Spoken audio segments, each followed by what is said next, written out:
This is Matt, and this will be a video on how to download iStatMenus, the popular system monitor for your machine.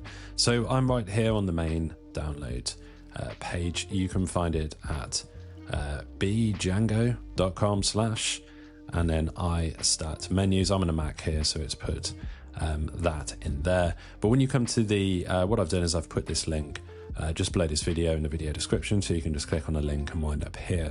So it will know what machine you're on, and all that's left to do literally is just click this download button right there, and automatically you see the icon has flown up there.